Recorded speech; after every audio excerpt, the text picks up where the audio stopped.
বাংলাদেশের 1/3 এলাকা 26টা জেলা ফারাক্কাবাদের কারণে আমাদের এলাকা ক্ষতিগ্রস্ত। এখানে কৃষি, শিল্প, ব্যবসা, বাণিজ্য, জৈব বৈচিত্র্য সব ক্ষেত্রেই আমাদের নানা ধরনের ক্ষতি হয়ে আসছে দীর্ঘদিন ধরে।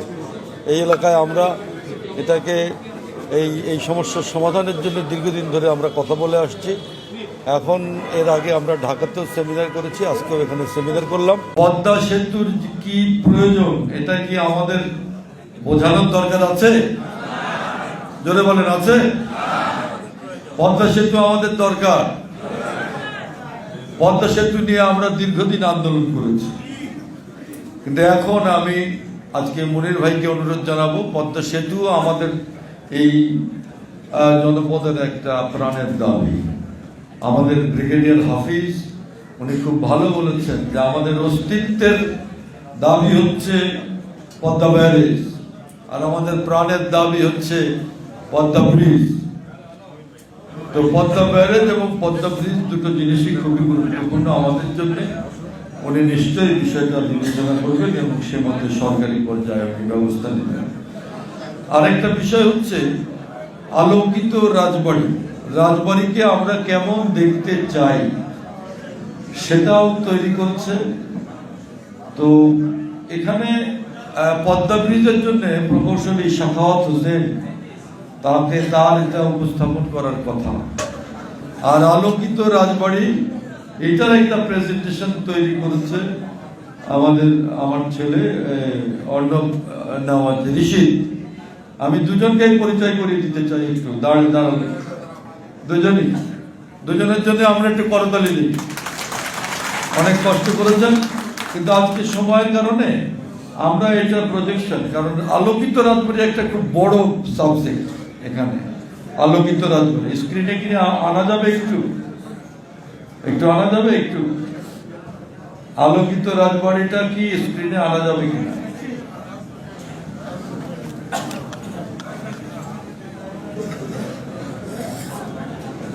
আমাদের এখানকার টেকনিশিয়ান খুব দুর্বল। আমি একটু ভুলেছি, আগে জন্য ঢাকার থেকে নিয়ে আসতাম। পদ্মা ব্যারেজ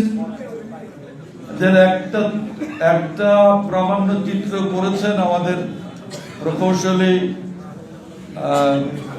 সাখাওয়াত হোসেন। আমি দেখি নাই, উনি দেখাবেন। তবে আমার মনে হয় আমরা একটু বক্তৃতায় চলে যাই, আলোচনায় চলে যাই। এখানে যারা বরেণ্য মানুষজন আছেন আমি তাদেরকে একটু আলোচনা করার জন্য অনুরোধ জানাচ্ছি।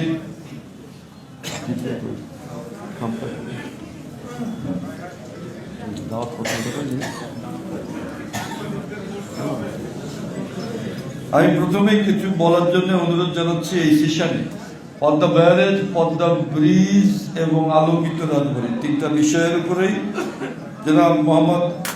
বাংলাদেশের 1/3 এলাকা 26টা জেলা ফারাক্কাবাদের কারণে আমাদের এলাকা ক্ষতিগ্রস্ত। এখানে কৃষি, শিল্প, ব্যবসা, বাণিজ্য, জৈব বৈচিত্র্য সব ক্ষেত্রেই আমাদের নানা ধরনের ক্ষতি হয়ে আসছে দীর্ঘদিন ধরে। এই এলাকায় আমরা এটাকে এই সমস্যার সমাধানের জন্য দীর্ঘদিন ধরে আমরা কথা বলে আসছি। এখন এর আগে আমরা ঢাকাতেও সেমিনার করেছি, আজকেও এখানে সেমিনার করলাম। পদ্মা সেতুর কি প্রয়োজন এটা কি আমাদের বোঝানোর দরকার আছে? জোরে বলেন, আছে? পদ্মা সেতু আমাদের দরকার।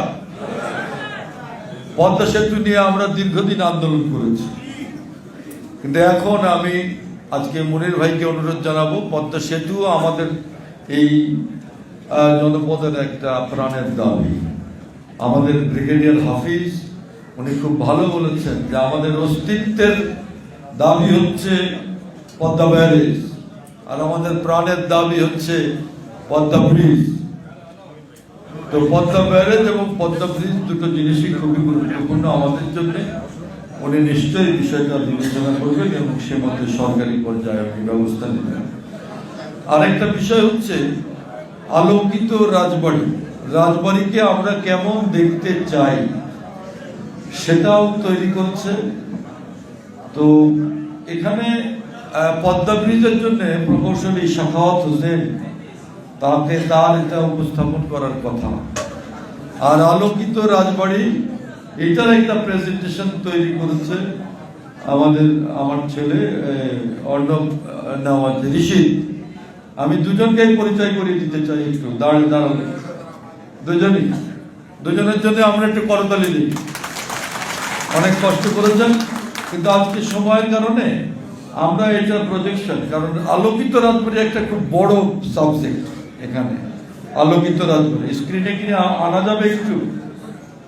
একটু আনা যাবে? একটু আলোকিত রাজবাড়িটা কি স্ক্রিনে আনা যাবে কিনা?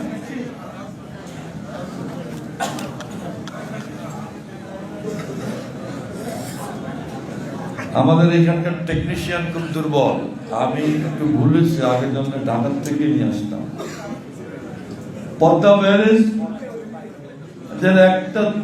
একটা প্রামাণ্য চিত্র করেছেন আমাদের প্রকৌশলী শাখাওয়াত হোসেন। আমি দেখি নাই, উনি দেখাবেন। তবে আমার মনে হয় আমরা একটু বক্তৃতায় চলে যাই, আলোচনায় চলে যাই। এখানে যারা বরেণ্য মানুষজন আছেন, আমি তাদেরকে একটু আলোচনা করার জন্য অনুরোধ জানাচ্ছি।